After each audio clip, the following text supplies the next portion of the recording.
coal. I suffer dreadfully, and no one cares. Rubbish, Henry, snorted James. You don't work hard enough. Henry was bigger than James, but smaller than Gordon. Sometimes he could pull trains, sometimes he had no strength at all. The Fat Controller spoke to him too. You are too expensive, Henry. You have had lots of new parts and new paint too. But they've done you no good. If we can't make you better, we must get another engine instead of you. This made Henry, his driver, and his fireman very sad. The Fat Controller was waiting when Henry came to the platform. He had taken his hat and coat and put on overalls. He climbed to the footplate and Henry started.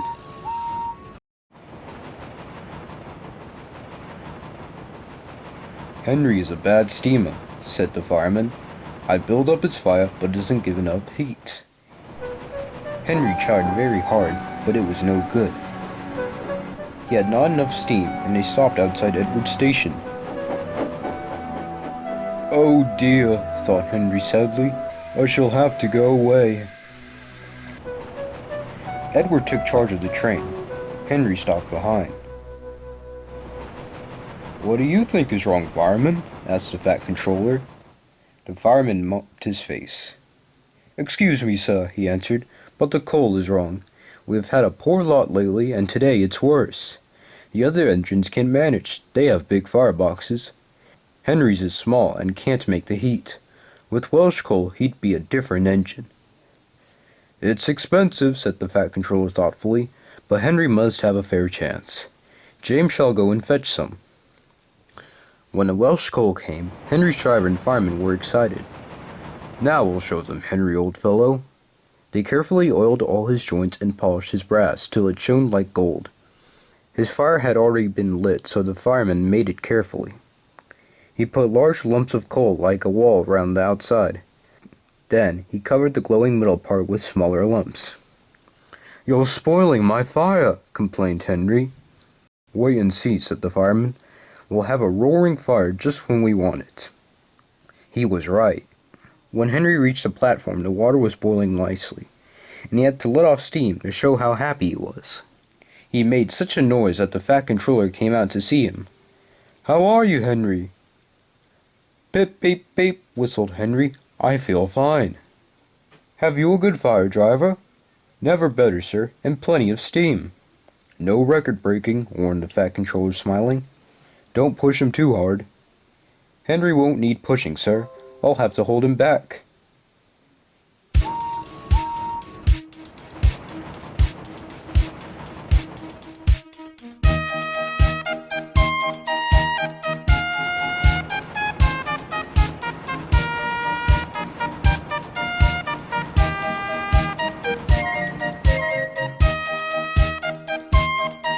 Henry had a lovely day. He had never felt so well in his life. He wanted to go fast, but his driver wouldn't let him. Steady, old fellow, he would say. There's plenty of time.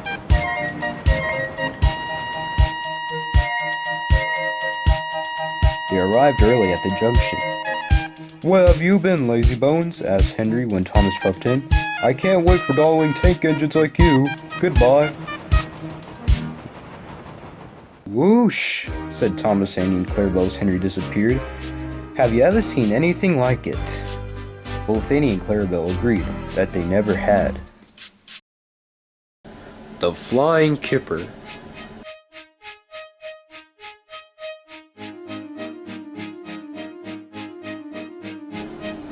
Lots of ships use the harbor at the big station by the sea. The passenger ships have spotless paint and shining brass. Other ships, though smaller and dirtier, are important too. They take coal, machinery, and other things abroad, and bring back meat, timber, and things we need. Fishing boats also come there. They unload their fish on the quay. Some of it is sent to shops in the town, and some goes in a special train to other places far away. The railwaymen call this train the Flying Kipper.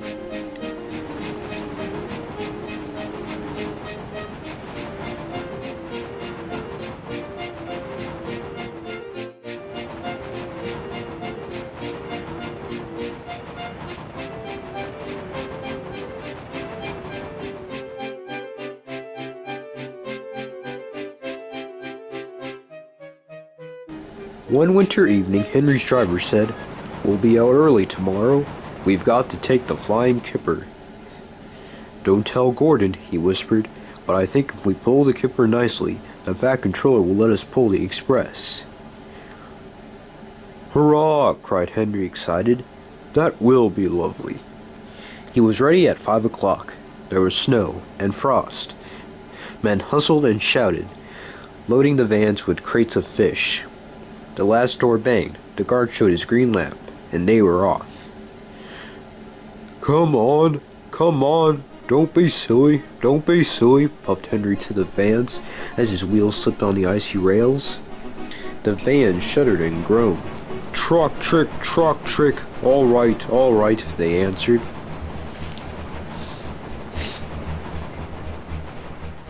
That is better, puffed Henry more happily as the train began to gather speed. Thick clouds of smoke and steam poured from his funnel into the cold air. And when his firemen put on more coal, the fire's light shone brightly on the snow around. Hurry, panted Henry. They whooshed under bridges and clattered through stations, green signal lights showing as they passed. They were going well. The light grew better and a yellow signal appeared ahead. Distant signal up, thought Henry. Caution. His driver shutting off steam prepared to stop, but the home signal was down. All clear, Henry. Away we go.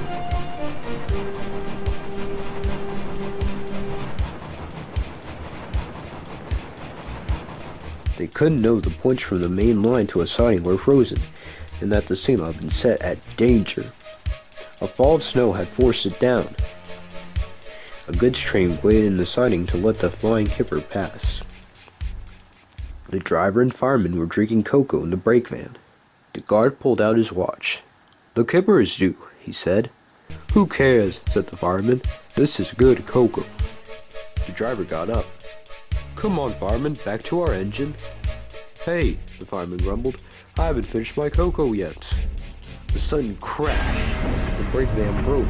The three men shot in the air like jacks in the box and landed in the snow outside. Henry's driver and fireman jumped clear before the crash. The fireman fell headfirst into a heap of snow. He kicked so hard that the driver couldn't pull him out. Henry sprawled on his side. He looked surprised. The goods train fireman waved his empty mug. You clumsy great engine. The best cup of cocoa I've ever had, and you bumped into me and spilled it all. Never mind your cocoa, fireman, laughed his driver. Run and telephone the breakdown gang. The gang soon cleared the line, but they had hard work lifting Henry to the rails. The Fat Controller came to see him. The signal was down, sir, said Henry nervously. Cheer up, Henry. It wasn't your fault. Ice and snow caused the accident. I'm sending you to Crew, a fine place for sick engines. They'll give you a new shape and a larger firebox. Then you'll feel a different engine, and won't need special coal anymore. Won't that be nice? Yes, sir, said Henry doubtfully. Henry liked being at Crew, but was glad to come home. A crowd of people waited to see him arrive in his new shape. He looked so splendid and strong that they gave him 3 cheers. Pete, thank you very much, he whistled happily. I am sorry to say that a lot of little boys are often late for school because they wait to see Henry go by. They often see him pulling the express, and he does it so well that Gordon is jealous. But that is another story.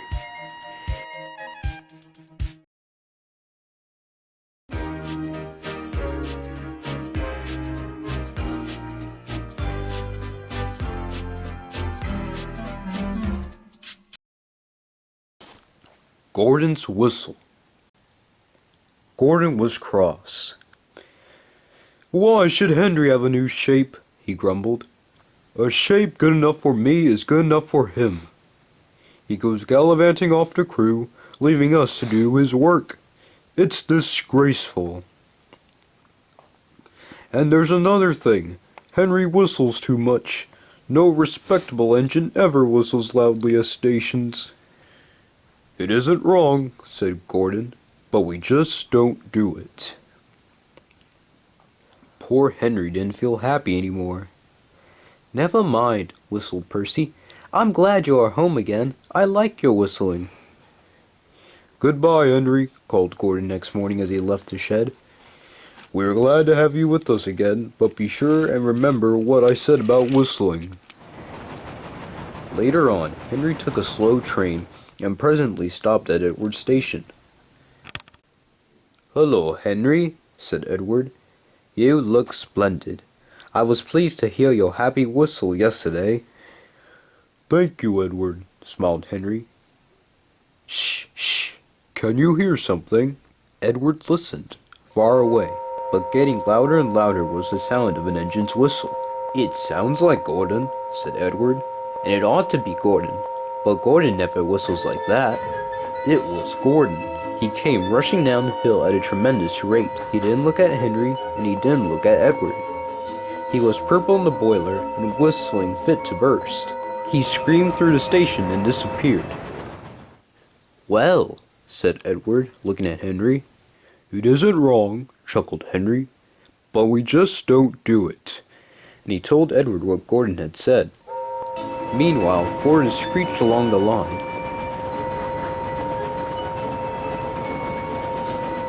People came out of their houses. Air raid sirens started. 5 fire brigades got ready to go out. And horses upset their carts.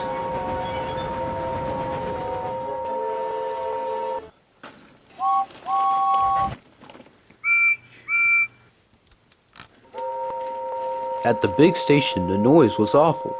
Porters and passengers held their ears. The fat controller held his ears too. He gave a lot of orders, but no one could hear them, and Gordon went on whistling. At last he clambered into Gordon's cab. "Take him away," he bellowed, "and stop that noise." Still whistling, Gordon puffed sadly away. He whistled as he crossed the points. He whistled on the siding. He was still whistling as the last deafened passenger left the station. Then, 2 fitters climbed up and knocked his whistle valve into place. And there was silence. Gordon slunk into the shed. He was glad it was empty. The others came in later. "It isn't wrong," murmured Henry to no one in particular, "but we just don't do it." No one mentioned whistles. Percy and the trousers. On cold mornings, Percy often saw workmen wearing scarves. "My funnel's cold, my funnel's cold," he would puff. "I want a scarf, I want a scarf." "Rubbish, Percy," said Henry one day. "Engines don't want scarves." "Engines with proper funnels do," said Percy in his cheeky way. "You've only got a small one." Henry snorted. He was proud of his short, neat funnel.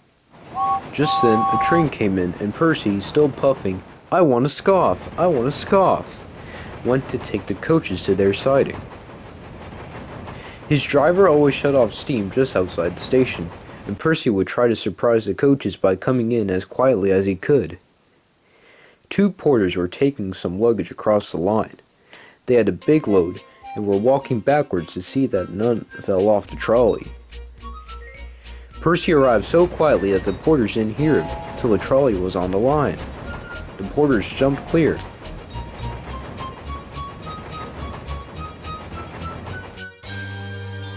The trolley disappeared with a crunch.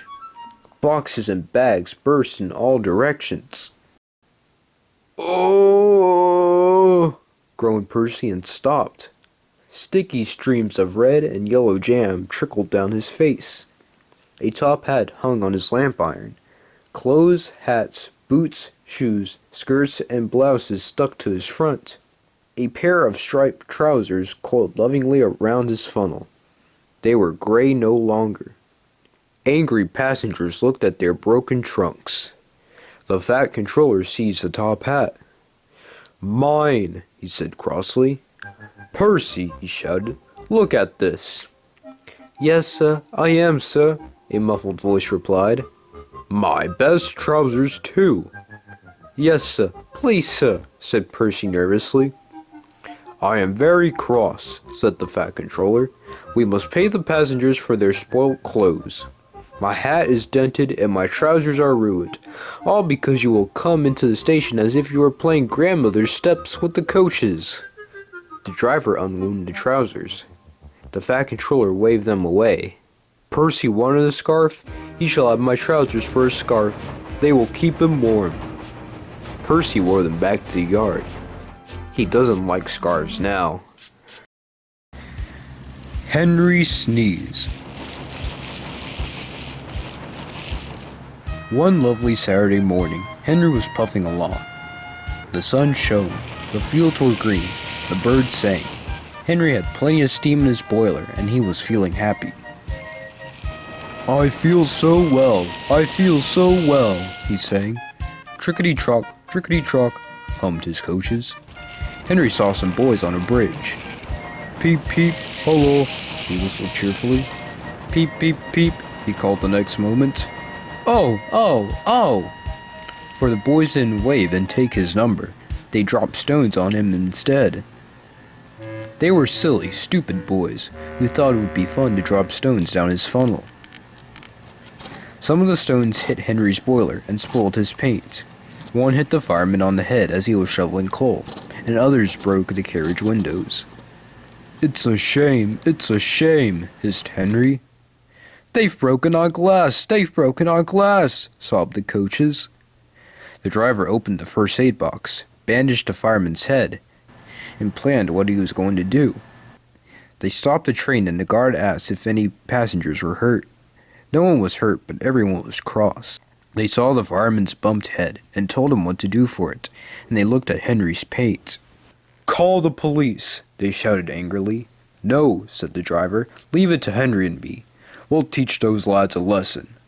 "What will you do?" they asked. "Can you keep a secret?" "Yes, yes," they all said. "Well then," said the driver, "Henry's going to sneeze at them." "What?" cried all the passengers. The driver laughed. "Henry draws air in through his fire and puffs it out with smoke and steam. When he puffs hard, the air blows ashes from his fire into his smoke box, and these ashes sometimes prevent him puffing properly. When your nose is blocked, you sometimes sneeze. If Henry's smoke box is blocked, I can make air and steam blow the ashes through his funnel. We will do it at the bridge and startle those boys."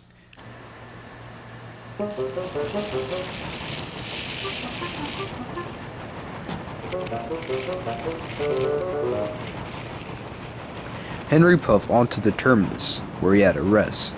Then he took the train back. Lots of people were waiting at the station just before the bridge. They wanted to see what would happen. "Henry has plenty of ashes," said the driver. "Please keep all windows shut till we have passed the bridge. Henry is as excited as we are, aren't you, old fellow?" And he patted Henry's boiler. Henry didn't answer. He was feeling stuffed up, but he winked. The guard's flag waved. His whistle blew, and they were off.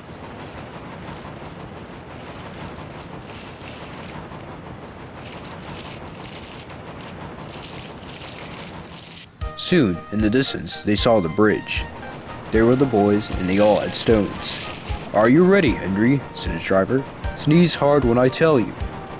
"Now," he said, and turned the handle. "Ash, ash, ashoo!"